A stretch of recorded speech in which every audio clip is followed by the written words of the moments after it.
Hello, my friends. Welcome back to Desired Dialogues, your podcast for all things love, intimacy, and keeping that spark alive.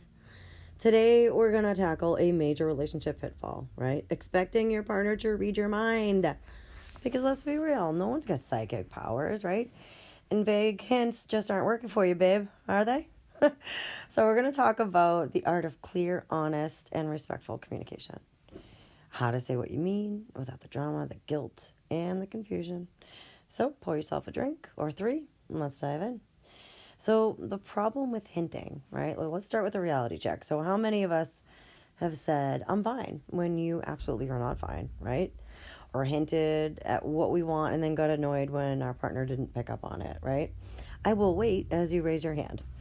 The thing is, expecting someone to guess what you feel or need is kind of setting yourself up and your partner for failure. It leads to frustration, resentment, those sneaky little thoughts like, well, if they really loved me, they would know.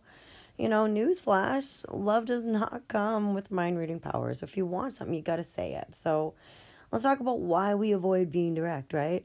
Why do we play the guessing game? A lot of us, it's fear. You're worried you're going to be judged or rejected, or that it may cause conflict. We also worry about being so direct makes us needy or too much. Let me flip the script. Being clear about your needs is actually a gift. It removes the guesswork, and it really allows your partner to show up your ways in that matter to you, right? And trust me, when you communicate this well, it's a total turn on. So I want to talk about the power of I statements, right? The power of I statements. Here's where the magic happens. Learning to express yourself clearly and respectfully. Start with this. Say it with me. I statements are my new best friend. So when you use an I statement, you really get to stay away from the blaming or accusing, right? It lets you share how you feel without making your partner feel defensive. So, for example, let me know if you would get defensive if I said this to you.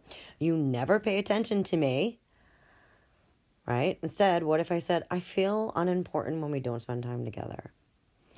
Let me know if you feel defensive. You are so lazy, you never help me out around the house. Not so great, right? And then if I say instead, I'm feeling really overwhelmed when I'm handling all the chores alone. You see the difference, right? Like you're focusing on your feelings and the needs instead of pointing fingers. This is going to make it a whole lot easier for your partner to actually listen to you, right? Their defense mechanisms aren't up. So let's get real with some examples, all right? Scenario number 1, date night drama. You want your partner to plan a date, but instead of asking, you hint, wow, we haven't gone out in forever. Your partner says, yeah, it's been a while, but then nothing happens, right? What you can do instead is say this. Hey, I'd really love for us to have a date night this weekend. Could you plan something for us for Saturday? I'd love to be surprised. Boom, clear, direct, no guessing games, right? You can even drop in, I'm really feeling like Chinese. Help them. The less things in their way for them to have to guess what you may want helps it happen. All right, scenario number 2, when helping around the house, okay? So say you're annoyed your partner hasn't done the dishes. Instead of snapping out and be like, you never help me out, try, I'm really feeling stressed about these dishes piling up. Would you be able to take care of those tonight for us? See how that shifts the tone? It's not like blaming, it's collaboration. Let's talk about how to handle tricky conversations. So I know some of you are thinking, all right, well, what about the tough stuff, right? What if my partner doesn't take it well? Well, tough conversations are unavoidable, but they don't have to be battles either.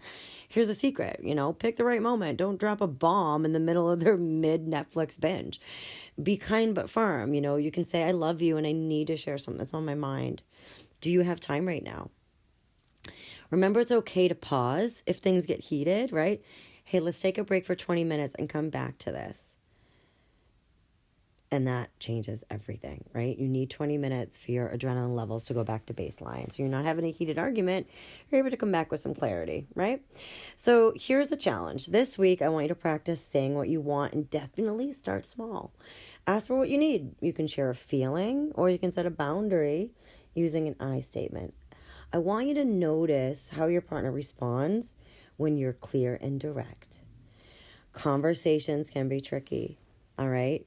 And I know that it's really difficult to start this. It's a habit, right? Good communication, being confident in what you want and not being scared of that it won't go well. It's a habit and it's okay. So like, I really want you to share this with a friend if you think it could be helpful. Subscribe to the podcast. It helps get the word out, right? If you like it, maybe other people would love it too.